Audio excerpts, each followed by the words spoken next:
નમસ્કાર વિદ્યાર્થી મિત્રો, સ્વાગત છે તમારું ફરી એકવાર તમારી પોતાની યુટ્યુબ ચેનલ SS ગુજરાત એજ્યુકેશનમાં. મિત્રો સ્વાગત છે.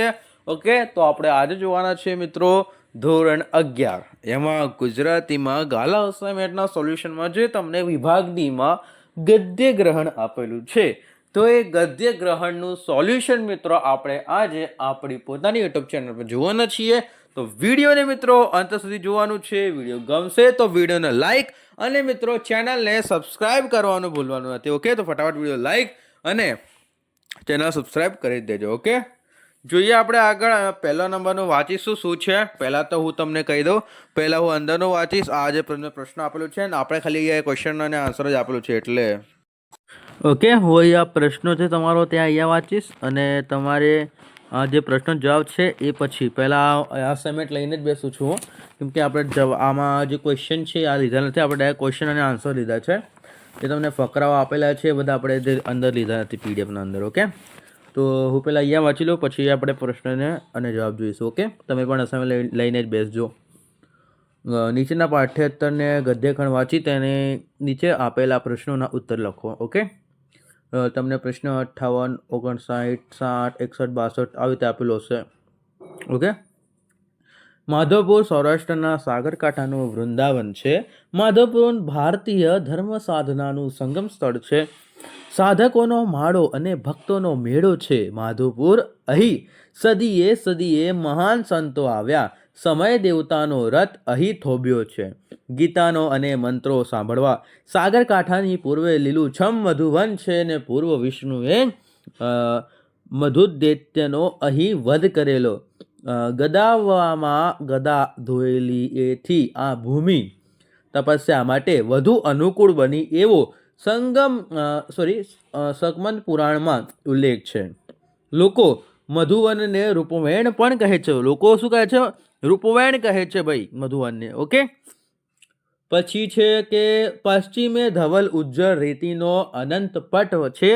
ચાલ્યા જ કરો દક્ષિણ બાજુએ જાઓ તો દ્વારકાધીશના, વચ્ચે આવ્યો તો સુદામાપુરી, પોરબંદર એની વચ્ચે સંગમ નારાયણની દેરીઓ આવશે. સૂર્યનારાયણની મૂર્તિઓ જોવા મળશે. વીતેલા સેંકડો બલકે હજારો વર્ષો સાથે તમારી વર્તમાન ક્ષણો વાતો કરશે. જગતની ત્રિકાલ સંધ્યાના તમે સાક્ષી બનશો. ઓકે, ત્યારબાદ આપણે પ્રશ્નો જવાબ જોઈશું. પશ્ચિમ દિશામાં શેનો પટ આવેલો છે? પશ્ચિમ દિશામાં ધવલ ઉજ્જવળ રેતીનો અનંત પટ આવેલો છે. ભારતીય ધર્મ સાધનાનું સંગમ સ્થળ કયું છે? તો કે માધવપુર એ ભારતીય ધર્મ સાધનાનું સંગમ સ્થળ છે. મધુવનને બીજા કયા નામે ઓળખવામાં આવે છે? મધુવનને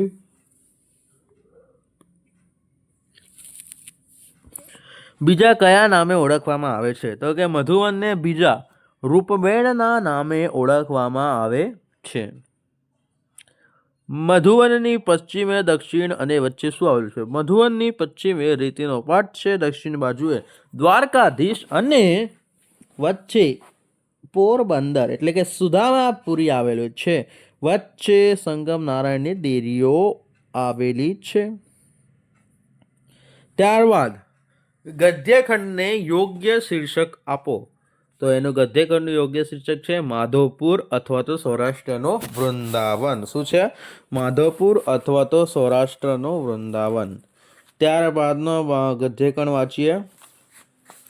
ઓકે મિત્રો, વિડીયો લાઈક, ચેનલ સબસ્ક્રાઈબ કરી દેજો. અને જો તમે સંપૂર્ણ ગાલા અસાઇનમેન્ટના સોલ્યુશનની પીડીએફ મેળવવા માંગતા હોય તો તમને ખબર જ છે શું કરવાનું છે. કોલ કરી દેજો મિત્રો, નંબર દેખાઈ રહ્યો છે તમને. ઓકે, એના પર કોલ કરવાનો પીડીએફ માટે.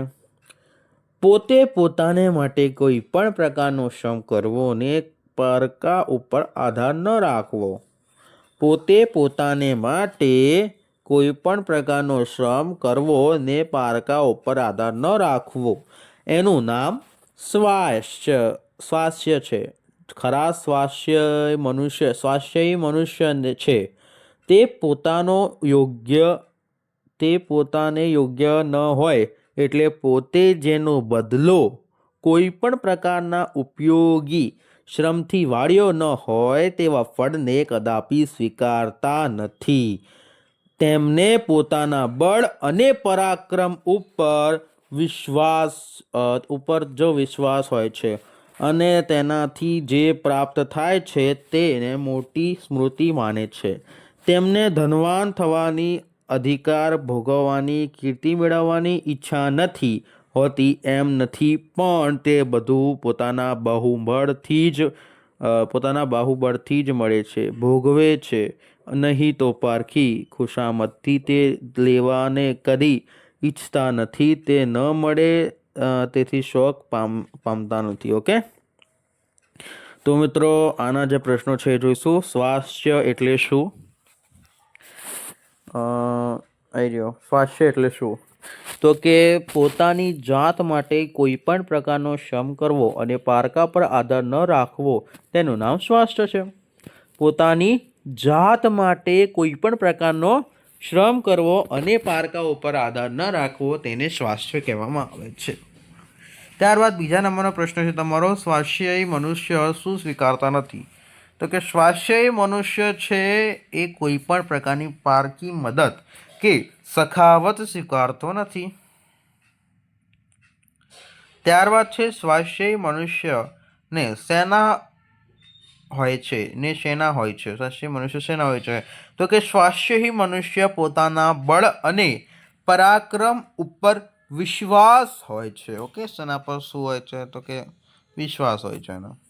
ત્યારબાદનો પ્રશ્ન છે, સ્વાસ્થ્યયી મનુષ્ય શું લેવાની ઈચ્છા નથી રાખતો? તો કે સ્વાસ્થ્યયી મનુષ્ય પારકી ખુશામતથી કંઈ પણ લેવાની ઈચ્છા નથી રાખતો. પછી ગદ્યખંડને યોગ્ય શીર્ષક આપો. શીર્ષક તો કે સ્વાસ્થ્યનું મહત્વ અથવા સાચું સ્વાસ્થ્ય. બરાબર, ત્રીજા નંબરનું વાંચી લઉં પહેલાં, અને પછી એના ક્વેશ્ચન માર્ક આન્સર જોઈશું, જેથી તમને પણ વધુ ખબર પડે. વૃક્ષો અનન્ય સુખ માટે છાંયડો આપે છે. પોતે તાપમાં તપીને અસહ્ય ગરમી વેઠીને બીજાને પોતાના ફળ આપે છે.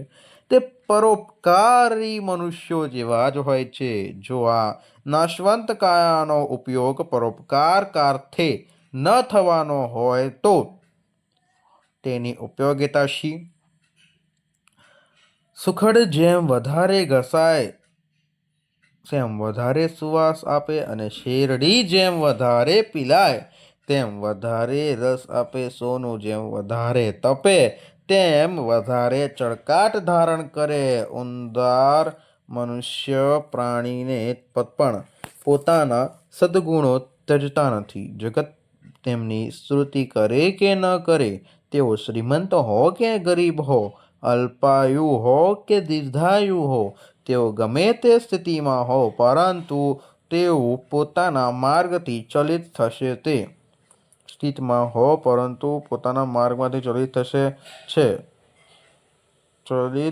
થશે નહીં.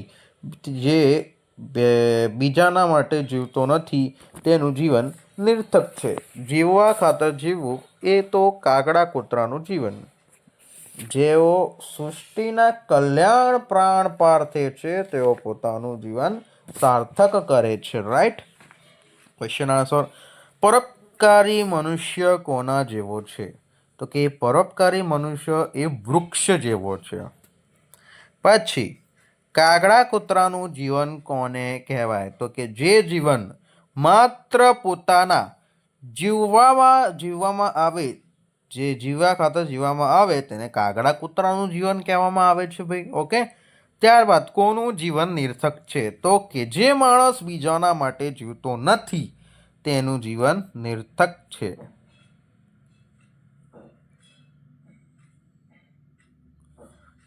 કેવા મનુષ્ય પ્રાણાંતે પણ પોતાના સદ્ગુણો ત્યજતા નથી? તો કે ઉદાર મનુષ્યો પ્રાણાંતે પણ પોતાના સદ્ગુણો ત્યજતા નથી.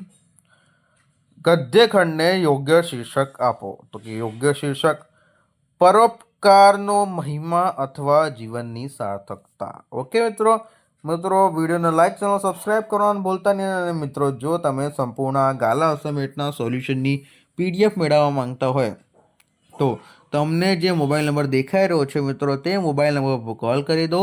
સંપૂર્ણ ગાલા અસાઇનમેન્ટનું સોલ્યુશન મિત્રો તમને માત્ર 150 રૂપિયામાં મિત્રો મળી જવાનું છે. તો ફટાફટ કોલ કરીને આ સોલ્યુશનની મિત્રો PDF મેળવી લેજો. ઓકે મેળવી લો. આગળ જોઈએ આપણે ચોથા નંબરનું વાંચી લો ત્યાં સુધી. સ્વરાજ્ય મેળવવા પ્રયત્નમાં પણ સત્યનો આધાર લઈને ચાલવું એ લાભદાયક છે. આપણું સાધન સારું નહીં હોય તો સાધ્ય પણ સારું નહીં ઉતરે. આપણે ઘણીવાર સાંભળીએ છીએ કે શુભ ઉદ્દેશ પાર પાડવા માટે ગમે તે સાધનોનો ઉપયોગ કરી શકાય. એમાં કશું અનુકૂળ કરવું પડે તો તે ઈચ્છવા યોગ્ય નથી. ક્ષમ્ય તો જરૂરી ગણાય.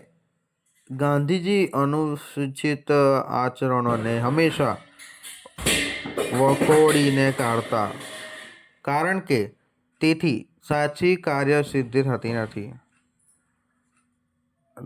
અને થતી દેખાય તો પણ તે મૂળ ધૈર્યની સિદ્ધ નહોતી હોતી, કારણ કે ખોટા સાધનોના કારણે ખુદ ધૈર્ય બદલાઈ ગયેલું હોય છે. આનાથી તેમણે દરેક પરિસ્થિતિમાં અને હરેક પ્રસંગે સત્ય પાલનને આવશ્યક માન્યું છે. ડૉક્ટર રાજેન્દ્ર પ્રસાદ. ઓકે, પ્રશ્નો જોઈએ આપણે.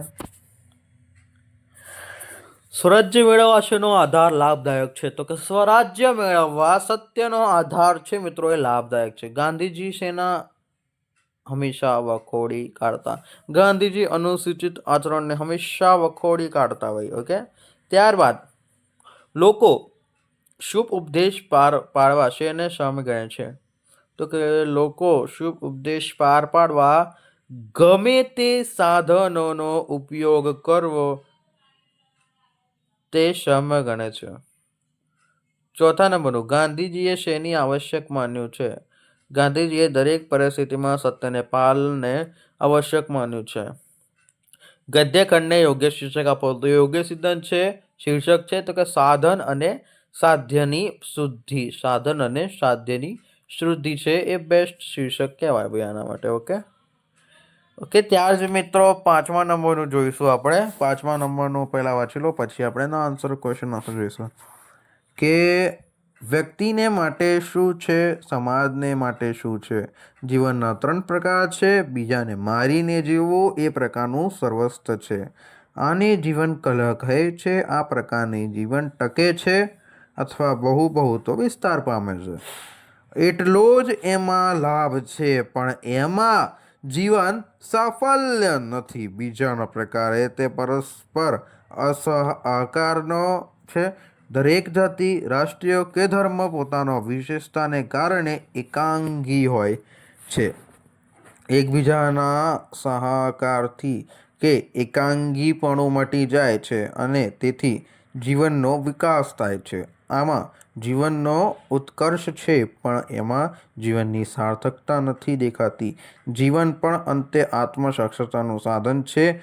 એ સત્ય ધ્યાનમાં આવ્યા પછી પણ સ્વાપણ માટે જીવવું એ મનુષ્યના હૃદયને સ્ફુરે છે. આ સ્વાપણ દ્વારા જે જીવનને લીધે છે તે કંઈ જુદું જ છે, જે મારફતે જીવનનો પરમ ઉપદેશ સમજાય છે અને સફળ થાય છે.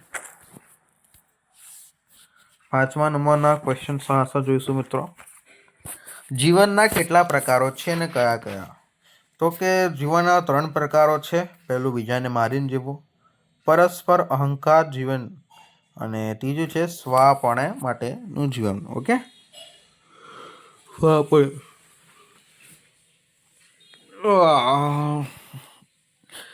પછી બીજા નંબરનું છે મિત્રો પ્રશ્ન તમારો, જીવન કલહ કોને કહે છે? બીજાને મારીને જીવવું એ તે જીવનને જીવન કલહ કહે છે. જીવનના ઉત્કર્ષ શેનામાં રહેલો છે? તો કે એકબીજાની ઉત્કર્ષ શેમાં રહેલો છે? તો કે એકબીજાના સહકારથી જીવનનો ઉત્કર્ષ રહેલો છે. જીવનની સર્વોચ્ચ સાર્થકતા શેમાં છે? તો કે જીવનની સર્વોચ્ચ સાર્થકતા સ્વાર્થપણમાં, બીજાના માટે ઘસાવોમાં છે. પછી ગદ્યખંડને યોગ્ય શીર્ષક આપો. તો કે યોગ્ય શીર્ષક પરમ ઉદ્દેશ, જીવનનો પરમ ઉદ્દેશ અથવા જીવનના પ્રકારો. ઓકે, મળીએ મિત્રો નેક્સ્ટ વિડીયોમાં. Thank you for watching. જોડાજો ચેનલ પર અને વિડીયો ગમે તો વિડીયો લાઈક ચેનલ સબસ્ક્રાઈબ કરી દેજો. PDF માટે કોલ કરી દેજો. ઓકે.